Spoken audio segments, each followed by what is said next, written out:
Well, hello, everybody. Welcome back to Cocktails and Rocktails with me, your most notorious groupie, Alice Rouse, author of this little book right here. These other little books where you can get all that, my funny as hell merchandise down in that description. So go down, fiddle about, check it out. And as always, I'm going to start so thankful for everybody here, just all the people that have interviewed me, that have given me these opportunities to expand. I just really, truly am thankful to the family here, everybody who's got me those interviews. I mean, the people who have really spurred me on, that just Jen and Sean Mulvey, everybody. I just love you guys so, so much. I'm so, so lucky. So, so thankful for you guys, truly, from the bottom of my heart. And today, as you can see, it's a blackout episode. Just had a really busy week. I've really had to focus on other things. I have a trial coming up that starts on Monday. Let's hope it does. It's been not me. It's not my trial. It's in another state. And it's over my father being abused and stolen from before he died by his ex-wife. So, kind of been preoccupied. So I'm just doing a couple episodes on the fly real quick. And today we are going to be reading about another man in my life. We're going to be reading from The Ox, John Entwistle's book by Paul Reese, that piece of shit lying asshole. And I'm reading a certain chapter because now that we have talked to Maxine, you guys have heard my story, you've heard other people's, like Cy Langston's take on it, on this book, you can kind of judge the reality from Paul's manipulation. So, all right, and today we are going to have a little Oktoberfest because it is that time of year. This is a really good local Bohemian brewery. Never had these guys on before. Absolutely delicious. This is a Marzen style, which is a really easy drinking, not bitter, but not sweet. I mean, I love a Marzen style. Oktoberfest, like I said, that time of year, we're all putting on the lederhosen and headed down to the square. All right, everybody. So grab your Oktoberfest, kick up your feet, and let's have a little cocktails and rocktails. Cheers, big ears. Okay, so like I said, we are going to be reading from this horrible book, chapter 16. And one of the reasons I wanted to read this, because like I said, we already spoke to Maxine. We've heard my side of the story. We've heard Cy's side of the story. And we kind of want to hear John's, because John did make notes when he was writing his own biography, which is what some of this was interpreted from. And I say interpreted because the truth is very loosely based on John's notes, or this book. It's not the truth, but this is some of this is taken. And it's also that change of dynamic, because a lot of people wonder about, the women at home versus the women on the road, how that and what happens if. And this chapter is really, really telling. And like I said, we already have Maxine's truth, so we can gauge the manipulated story to the reality. All right, so this is chapter 16, Hotel California. As an entity, the Who hardly stopped by Moon's death. Directly after the funeral, Townsend met with Daltrey to discuss the idea of taking the band out on the road again, and with a replacement drummer. Phil Collins of Genesis had quickly volunteered his services, but Townsend was friendly with Kenny Jones, without a band since the Faces had split 3 years earlier, and was set on trying him out for the gig. Townsend wrote in his biography that Entwistle was still too much in shock to attend the initial meeting, which I could see why he would be. But neither would he have spoken out against the idea of the Who touring without Moon. He wanted to play, notes Allison Entwistle. The first Allison, not me, not the last Allison. So he had to get on with it, didn't he? He always got on very well with Kenny. Towards the end of that year, sessions were convened at Ramport to try Jones with Entwistle, who was now back in the fray. There must have been a ghost in the room over those few days at Battersea. The four of them, Townsend, Entwistle, Daltrey, and Jones, were set up in the same space, in the exact same arrangement that just a few months earlier they had used to eke out, "Who are you?" John Astley was once again engineering for them. Jones, though, was a very different drummer than Moon. Where Moon couldn't have cared less for the strictures of timing, Jones was tight, disciplined, and kept right in the beat. Put another way, Townsend was seeking to substitute an explosive device with a ticking clock. Which was very true. I mean, for me, Pete Townsend said something after John passed. He's like, I'm so happy now that he has the freedom to be the guitar player that he was. Because, like I always say, Pete literally played second fiddle to Townsend. Or to John. So I think Pete was still trying to structure The Who as his band, when really in reality it played around the dynamic of John and Keith Moon for so long. So this is right after all that, and I think this was another time that Pete probably felt very free to try and get the band that he wanted structured around him. But that's just not The Who, is it? And that's my opinion. I think we all felt it was a very odd situation, insists Astley, but it was Pete's wish to have Kenny come in. You would very rarely get an idea from John of what he was thinking. He was just too enigmatic. But he did definitely miss Keith's playing, I think. He would say to me how Keith would have done this or that about one particular thing or another. The official announcement that Jones had joined the band was made late in December of 1978. They had also added a keyboard player to the lineup, a Texan, John Rabbit Brunrick, who had previously worked with Bob Marley and Free. Whereas Bundrick was taken on as a hired hand. Townsend had lobbied for Jones to be made full partner in the band. That move had instantly shown up the cracks in their new facade. Daltrey was a very vocal opponent of this handing over of preferred status to Jones, but Entwistle's casting vote swung the decision to Townsend. Almost at once, another fissure was opened up. Both Jones and Bundrick were prodigious drinkers, which made them natural allies to Entwistle and Townsend, while at the same time furthering the distance between them and near-teetotaling Roger Daltrey. Near-teetotaling.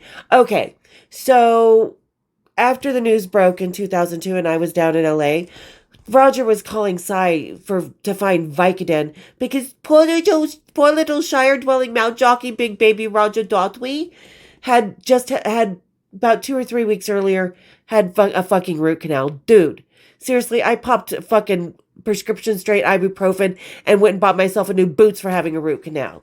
Please. 2-3 weeks after you're looking for Vicodin, near teetotaling.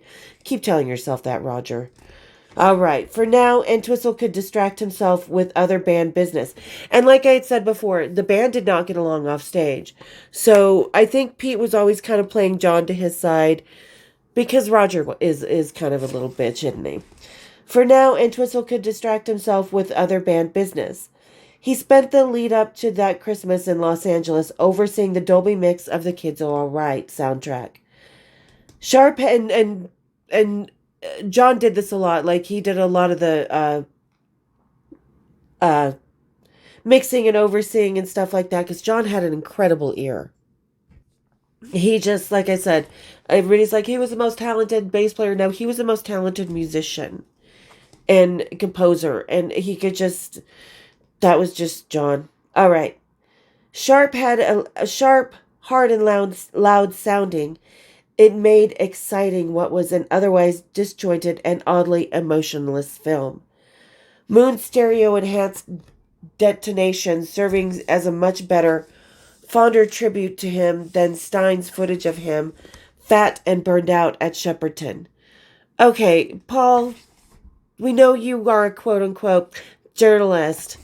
You don't need to make every fucking sentence into an eloquent exasperation. Jesus Christ. She said, well, that was a better tribute than Stein's footage showing Keith fat and burned out. Okay?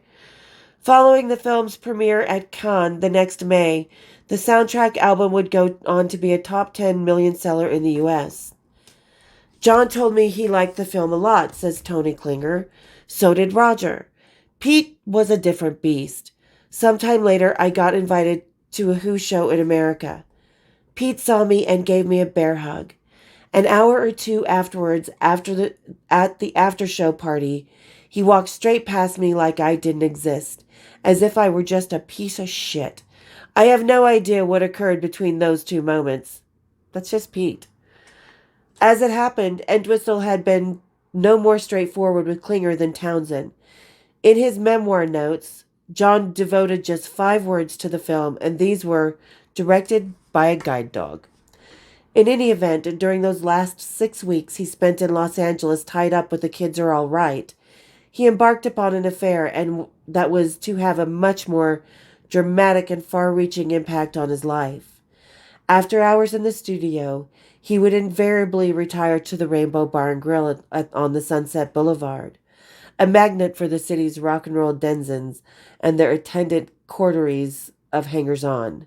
Oh, like you were one of them, Paul. Please, you motherfucker. This is one thing that pisses me off. I'm going to tell you right now. That's going to piss me off about the next couple paragraphs. They turn everything on the women. This is what pisses me off. They turn the women in very degrading forms. They refer to the John's lovers as in very degradative, dismissive terms. But for those people that are hangers-on and assholes, oh, we're gods, we're men, we're cool. Fuck you, dudes. Fuck you. All right. So let's go. All right. And their attendant courtiers of hangers-on. A pretty brunette working as a waitress at the Rainbow soon caught John's eye. Maxine Harlow was 22 and a native of Sacramento, California. Like countless others, she had moved to Los Angeles in the hope of getting an in into the entertainment business. A talented seamstress, she had aspirations to become a clothes designer and stylist. For a spell, she had landed a job tailoring on a syndicated television show, Sha Na Na, which was hosted by a 50s-style rock and roll group of the same name. Who did not love Bowser? All right, ladies in the comments, who had a crush on Bowser? I had a crush on Bowser. I loved that show. I didn't know she was on that. So we probably saw some of Maxine's designs, which is awesome. I love that for her. Okay, a fan of Sha Na Na's, Moon had several times guested on stage with them, and according to Harlow, once visited the set of the TV show when he was holed up in Malibu. At the time, Moon was also a rego. Hey, that's a new slang. Rego. You're a regular. He's a rego. Anyway, he was a regular at the Rainbow. When I started waitressing at the Rainbow, Keith and I became fast friends, says Maxine. He would come in and just sit there. He was obviously homesick. Oh, what? No mention of scammy Les parts with him? Huh, wonder why. Because it was all exaggerated. All right, anyway. So when I would later on, and if she was with him and he was still homesick, that's very, very telling. So when I later on met John, says Maxine, at the Rainbow, I was a little intimidated by him, but at the same time, fascinated. Everyone would be so attracted and drawn to John. Keith attracted the loons. He sure did. Whereas John was a magnet for all kinds of people. And like I've said, I think Maxine just kind of confirmed it. John was larger than life. Like, he could enter a room and the whole room, the Queen of England, Mother Teresa, Princess Diana, and fucking Elvis could be sitting in that room, and John walks in and they all stop and look and just take him in for a minute. That was John. That was John. I liked listening to John talk and watching how he presented himself. He asked me out, but I didn't want to be labeled as a homewrecker. I knew that he was married. He persisted, though, and also he seemed to me very unhappy. So eventually I agreed to go on a date with him. After that, we were inseparable. I'm telling you, ladies, that spark on the road. Up until then, Entwistle had been able to keep his womanizing almost wholly apart from the life that he had made for himself at home with Allison and Christopher. His serial flings were just that, passing fancies that came and went and to which he attached no great or lasting meaning. Speak for your fucking self. Okay, I knew John for 13 years. Was I as his partner? Did we have some grand affair? No. But we had meaning to each other in our own way. And Paul, you misogynistic pig, fuck off, you lying asshole. Because he just degrades women in this book that aren't Maxine or Allison. And he even degrades Maxine a little bit from what we've heard. And that pisses me off because she's a lovely lady. Okay. Unmoored by the loss of Moon, though, it was as if John needed someone else to fasten onto in his other world. Since that wasn't ever going to be Townsend, much less Daltrey, it would have to be someone from outside the band's circle. And the newer and more exotic seeming that person was, the better. Neither had he needed or felt compelled to chase anyone before, but he did with Maxine. Again, Paul is very uninformed. Okay, it took John 2 years to get me in bed. His pursuit of his relentless, urgent even. His pursuit of Maxine was relentless, urgent even. It was as if the mere act of it might serve to restore a fundamental part of him, or else at the very least enable him to just go on being, which I think Maxine was the love of John's life. So when you meet that person, yeah, you are spurred the fuck on. So that's how I see this. To the end, when at last he had worn Maxine down, he didn't do then what he had done all those other times before, which was let go and move on. Really? All those other times before, Paul? 13 years later, I was with him when he died. Now he felt secure once more. He found himself entranced, captivated by Maxine, but also feeling like he was being torn in two. And don't get me wrong, like, I'm not trying to put myself in the place of Maxine or anyone else. Like I said, Maxine was definitely the love of John's life. So that's how I see it here. And I just, like I said, I just don't like being degraded by Paul. That piece of shit. Okay. So John was being torn in two. This much he did confide to Townsend, and when he got back to London, who counseled him not to confess the thing to his first wife, Allison. And Twistle didn't need Townsend's advice. Did not heed Townsend's advice. He came back home, and I knew something was wrong, says Allison. We were in bed, and I asked him, "What's the matter, darling?" He told me that he had met someone else and that he was in love with both of us. That's how I found out. He asked me not to talk about it with anybody else. He said that he was going to make up his mind and asked if I could wait for him until he did. Stupid fool, I said yes. I just didn't know which way to play it. If I had been miserable or horrible all the time, he would have gone sooner or later. Whereas if I had got him to see the error of his ways, ... it was the hardest thing I've ever done. I mean, I had always been able to pretend that kind of thing wasn't happening because I knew I would know that he was coming back. Yeah, and that's kind of the dynamic right there. It's like the women at home they're not stupid women by any means. They're not insecure women. They're not hateful. They know who they married. And they count very much on the fact that, oh, dalliance is the road wife. They don't come home. You know what I mean? But it's like I always say, when you're on the road, you don't expect the Spanish Inquisition and you don't expect to fall in love. All right. After that, Entwistle was able to find reasons to keep going back to Los Angeles. No sooner was The Kids Are All Right soundtrack finished than he took on the role of musical director of the one for Quadrophenia and set up base in the city from which to do remixing work. During the protracted spells that he was in town, Maxine would sublet her apartment to friends and move in with him to his hotel suite. At such times, Entwistle, to all intents and purposes, lived an entirely separate life, and he would go on doing so for the next 18 months. John's cousin Ian came to see me one afternoon when he was away, and I did confide in him, says Allison. He asked me when I was going to get a divorce, and I told him that John didn't want one. Ian got so angry, he said, "Oh, he wants his bloody cake, and to eat it too, does he?" I liked Allison, and John hurt her, affirms Gillingham. As far as I was concerned, she was family.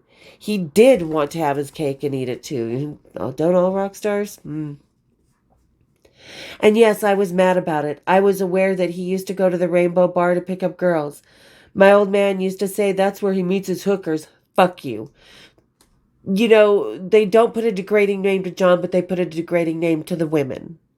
Again, here we go. My old man used to say that's where he meets his hookers. It was part of the life that he led, wasn't it? As he was winding down, and I bet you every single one of those guys cheated on their wife at some point because it was okay to back then. It was expected. Even Queenie, there was a whole story with Maxine, but when I interview Maxine, we'll get into that one. All right. As he was winding down his stint on Quadrophenia, Entwistle next decided to embark upon the new solo album out in LA. He had a stockpile of song ideas and invited Joe Walsh to help him knock them into shape. Walsh accepted and also suggested a drummer, Joe Vitale, who had been playing in the Eagles road band and with whom he had co-written the song Pretty Maids All in a Row for their Hotel California album. Entwistle booked the three of them a studio in Hollywood, Crystal Sound, and they began to work out of there in early 1979. According to Walsh, the sessions were relaxed and unstructured, the musicians bouncing ideas off each other and largely improvising their parts. It was almost jazz-like thinking, and John loved to play in that kind of freeform way.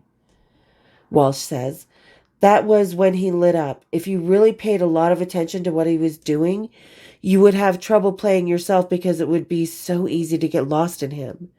In other words, if John, Joe, and I were all playing freeform for four bars, I had to concentrate on being right there on beat, one at the start of the next 4 bars, and stay with the drummer. John was always there, but if you listened to what he was playing, you couldn't be sure where beat one was. He was just brilliant, but you had to let him go off and play in his own little John world, and make sure your shit was in order. And John kind of lived that life. He was in his own little world, but his worlds varied depending on that moment in time, whether he was in the studio, whether he was at home, whether he was with Maxine, whether he was on the road, whether he was in Chicago. You know who I'm talking about. I know you listen. All right. Those were crazy sessions, completely nuts, adds Vitale, and we were as serious about the music as we were crazy about the fun times. We spent quite a lot recording in LA. Each night at the end of a session, John would always want to go over to the Rainbow. He had the use of a special room there, and it was his favorite hang.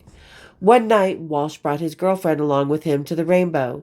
She was also a striking brunette, but a Southern girl from Memphis, Tennessee, Lisa Pritchard Johnson. We all know that was John's ex-girlfriend at the end of his life. And Maxine was friends with her, and only to be stabbed in the back by Lisa. And then Lisa called me. Woman. Yeah, Lisa called me. I don't talk about that one too much. I will in another. All right. Lisa Pritchard Johnson was her name, and when she had got a few drinks or whatever else inside of her, there was no mistaking that she was a firecracker. She's psycho. Entwistle liked her right away, and soon enough, whenever he was out on the town with Maxine, Lisa would also be a regular face on their scene, even after Walsh had to go back off to the Eagles. With Walsh's departure, the sessions on Entwistle's album ground to a halt.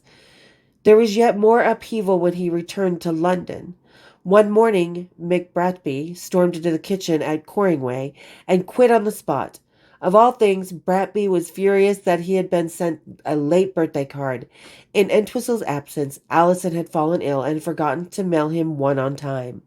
It was bloody stupid, reasons Bratby. If I could change just one thing, I wouldn't have fallen out with John over that card. Unspoken, but perhaps as likely, they were all of them poisoned by the heavy toxic atmosphere that prevailed at Corrington in those days. That was John's London house. Okay. And I didn't know, I was not aware how Lisa came onto the scene with John. When I interviewed Maxine, that was the first I heard of her being there while Maxine was still around, and that she and Maxine were friends. So this kind of, wow, okay, she came, all right. So she was there the whole time. And now I understand. I understand Maxine's frustration before, but I really understand it now. Good Lord. All right, so in Bratby's place, Entwistle hired a character named Kenny Wyatt to be a driver and a gopher. Wyatt and his wife Connie were the erstwhile proprietors of the Skin Room, the Ealing tailors that Entwistle had once patronized.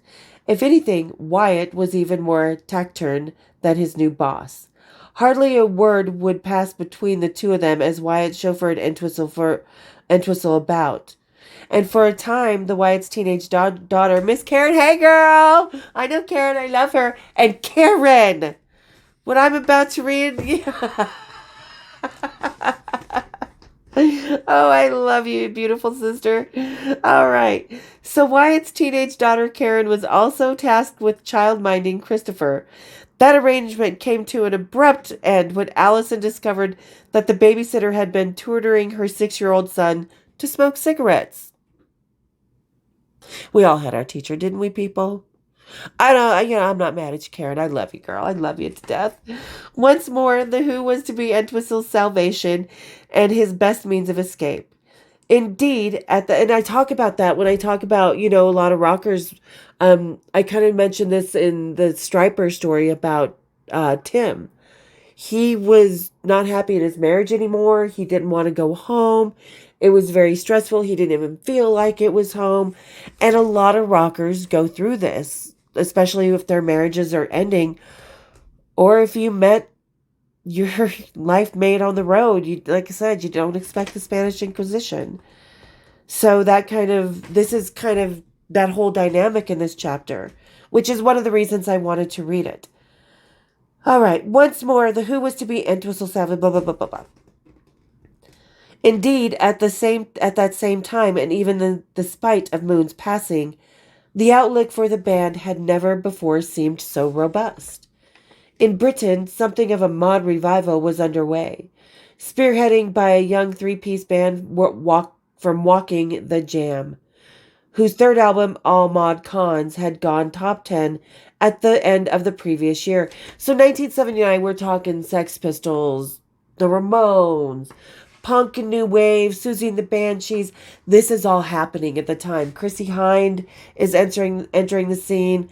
So yeah, and 70s big metal rock was definitely in a downturn. So that makes sense. All right. Their fourth, Setting Suns, would do even better, and its November 1979 release coincided with that of the Quadrophenia film, which also went on to do strong business at the British box office. That spring, The Who's reputation for pioneering and danger was reinforced by the release of their other film, The Kids Are All Right. To back it up, the band announced a 35-date tour of the UK, Europe, and North America. Their first with Jones on drums. Tickets for the entire tour sold briskly, and, in advance of it, Kirbishley took the opportunity to renegotiate the band's deal with Warner Brothers in America on more favorable terms. These included a multi-million-dollar advance. The one bump in the road was that Daltrey once again objected to Jones getting an equal share of this bounty. Jones, Daltrey insisted, hadn't contributed to the building up of the Who's name. Again, too, he was outvoted by Townsend and Entwistle, and Jones got his cut, which is fair enough. I mean, and I can only imagine the fit that Roger threw after that. Little diva he is. A little short man. All right. That spoke volumes to me, especially when it came to John, Jones later wrote. He was always getting himself into money problems and yet was still happy with the four-way split. He wasn't greedy at all by John. No, John was not at all. Not 8 months after Moon's death, The Who made their live comeback at the Rainbow Theatre in North London on May 2nd. Backstage, various Sex Pistols mingled with Mick Jagger and Phil Collins, like I said. So how many men can we say, all right, in this one sentence and at that one show, how many men have I slept with in this? All right, so in that room are John Entwistle, Steve Jones, and Mick Jagger. So there's at least 3 men mingling with each other that I was going to sleep with in my life. Well done, boys. Well done. Should have made it easy. Just put them all in one room. Take them like it's a fucking deli with numbers. Anyway. On stage, with Entwistle done up like a matador, Daltrey's hair shone for his next film role as a redeemed convict, John McVicker. And Townsend, all kinetic energy and angled limbs. The Who were the same, but then again different. They had blasted their 21 song set with Substitute, I Can't Explain, and Baba O'Reilly, and carried on a full throttle right through to a solitary encore of The Real Me. The band were as unrelenting as ever, with Jones's metronomic playing making them tighter, more focused, but also not so unpredictable and threatening. Entwistle also now had more space to play around it. But then again, nothing to spark off. And I think that was really kind of the dynamic that was between Moon and then later between John and Zach Starkey. That dynamic right there, that spark. The new model Who was reliable, dependable, and proved to be a huge draw.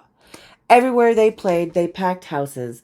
At London's Wembley Stadium that bank holiday in August, over 5 nights at Madison Square Garden the following month, slick and powerful shows that banished the memory of their last dispirited performances with Moon at the hallowed venue, and on up America's eastern seaboard. For Entwistle, these were better times. He had his freedom out there on the road. In America, and like I always say, the Frankie Valley put it, you have your road life and you have your home life. They're two parallel worlds. In America, he also had Maxine with him, whom he took along as his assistant on the tour. I wasn't working for The Who, but for John. I dressed him, she says. In that period of time, John hung out with an awful... Okay, let me start that over. In that period of time, John hung out with an awful lot with Kenny. John didn't like all the politicking that went on, but then again, he and Pete and Roger were very competitive. They all wanted to be the star. They all wanted to be the front and center. They all wanted to be able to walk into a room and be the focus of everybody's attention. Which on stage, I think they all were front and center, but off stage, that was John. Pete and Roger just could not hold a candle to John's natural personality, natural aura. They just couldn't do it. I used to say, if you want to break up a party, invite The Who. Because socially they didn't get along. With the dynamics and personality clashes, you would never know what was going to happen between the three of them. Roger was always sweet and wonderful to me. Pete scared the bejesus out of me. The first thing he ever said to me, I thought was insulting. He called me a lovely old tow rag. I went running off to the bathroom and burst into tears. Whatever good vibes there were on the tour, they were blown away on that night of December 3rd of 1979 at the Riverfront Coliseum in Cincinnati. We know about this night, don't we? It's part of rock and roll history. It was another sold-out gig, and fans had begun gathering outside the venue from early afternoon that day, the better to secure a good seat from their general admission tickets. By the time The Who finished their sound check at 7 p.m., the scene outside had degenerated into a melee. At 7:05 p.m., the crowd was let into the venue. However, just 4 of the Coliseum's 16 outer entrance doors were opened.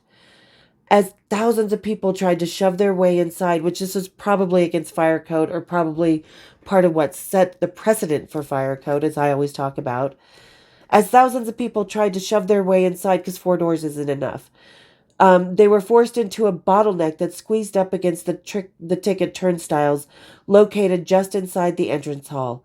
At 18 inches, these turnstiles were simply not wide enough for such a throng to pass through quickly, and within minutes, a deadly crush had built up. Police found the first body at 7:54 p.m., 26 minutes before The Who took the stage. Alerted by a fire marshal, Bill Kerbishley went and saw for himself the carnage that was unfolding. By the time The Who came off stage, 11 people had lost their lives in the crush. Kerbishley took the band off into a tuning room to tell them the awful news.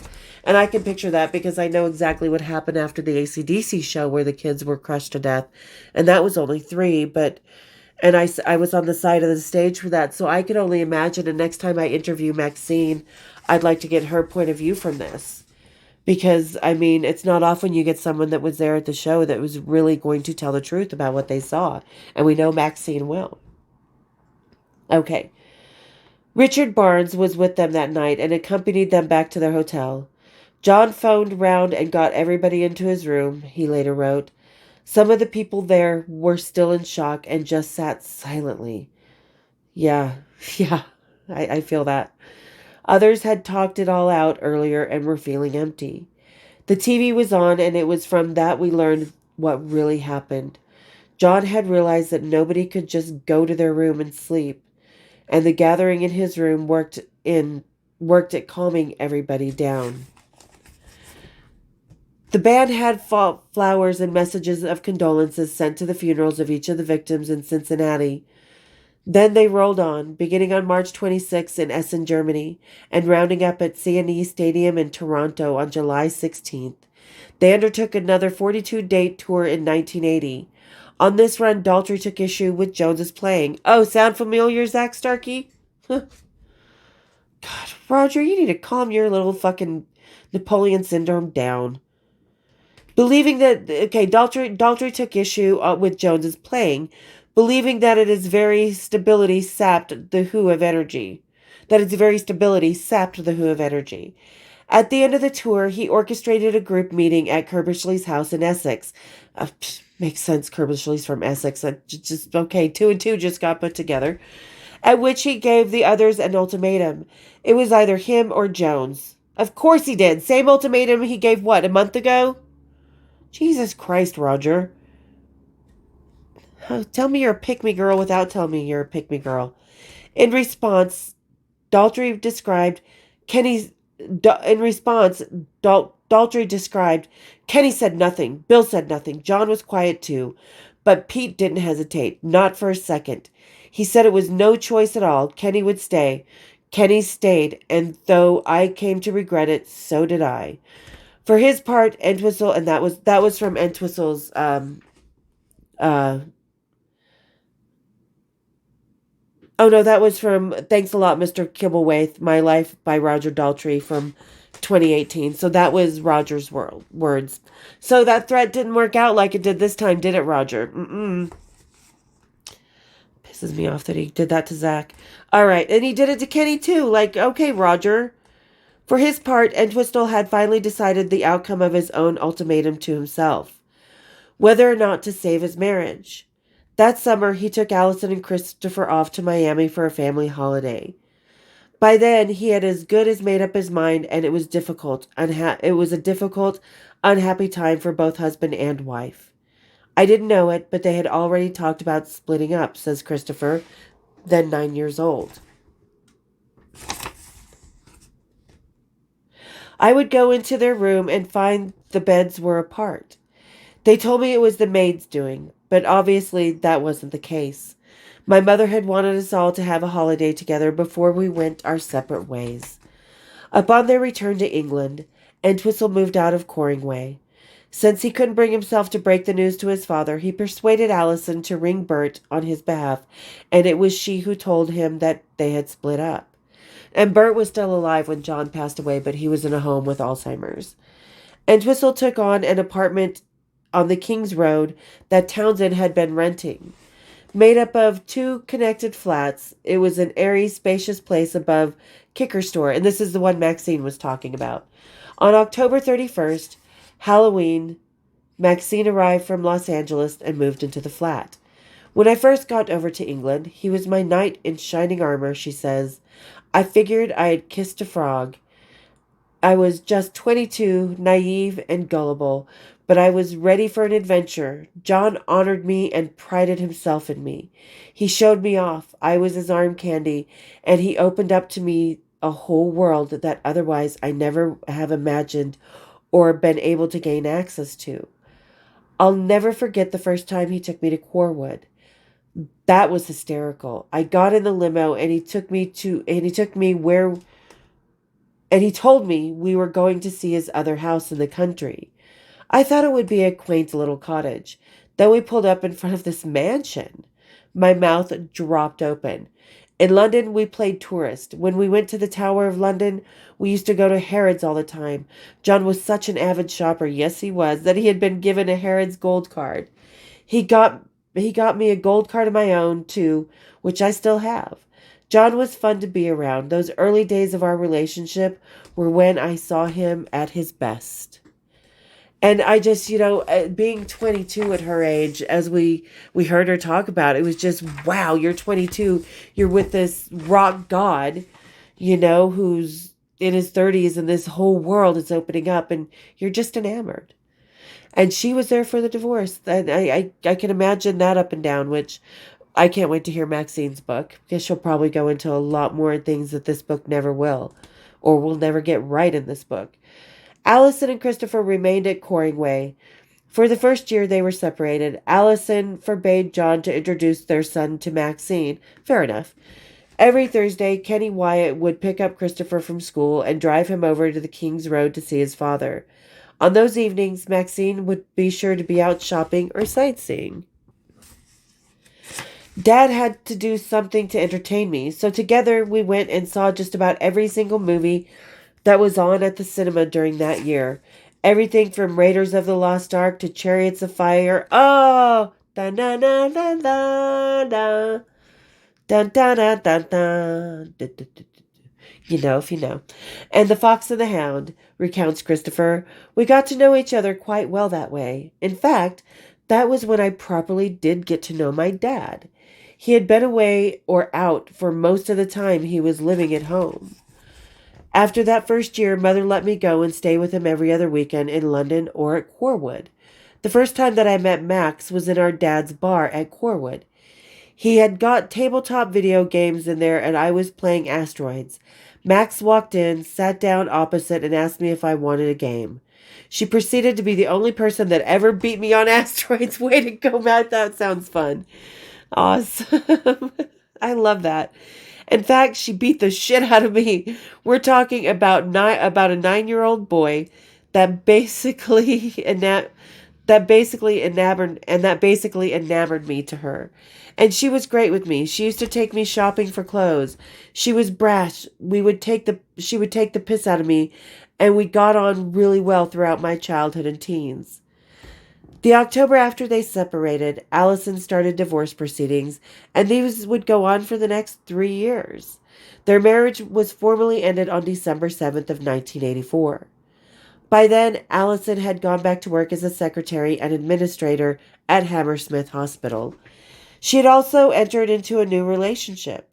One afternoon in 1982, 3 years after she had last seen him, Mick Bratby turned up on the doorstep at Coringway and never left. Oh, nice. Splitting up with Allison took a lot from John, insists Bill Kerbishley, and he was wounded by Allison ending up with Mick, because he had thought that there was something going on between them before that. Other than Moon's death, that was the only time I ever saw him be really exposed. No, he didn't like it, admits Allison. Once again, he wanted to have his cake and eat it too. He wouldn't talk about it for years and would get really upset. There was one time that he stormed in and started banging on about me having bought Mick a private plane. Someone had told him that I had. Actually, Mick was taking flying lessons. I told him to go boil his head. Huh. Interesting. Very, very interesting. Like I said, I mean, that's a dynamic when the road and the home kind of clash, and they can't always be parallel. And it's very interesting, like I said, to hear that dynamic. Even in this book, I think that's probably one of the closest chapters that are close to anything real in this book, and that's not manipulated. So yeah, tell me what you think about this chapter down in the comments, you guys. It's like I said, it was very interesting to me because when I heard a lot of stuff from Maxine, I didn't know a lot of stuff, and I didn't realize that she actually knew Lisa either. I think Maxine was I think she went through a lot more because it was her friends that stabbed her in her back rather than someone that she didn't know. So can't wait to interview her again. All right, so down in the comments, tell me what you guys think. Tell me, other ladies that have been through this situation, tell me if this makes any sense or how it hits home for you or, doesn't hit home. And thank you to everybody for getting to the end of the video. You guys are awesome. You rock. I really, really love just the interactions and the fact that you guys listen to my babble. I appreciate it so much. And if you're just wandering on, become part of this awesome family. Get to know the people here. They are fucking badass. I can't even begin to tell you. So hit that subscribe, hit that share, hit my bells, and we'll see you next time on Cocktails and Rocktails. Cheers, my dears.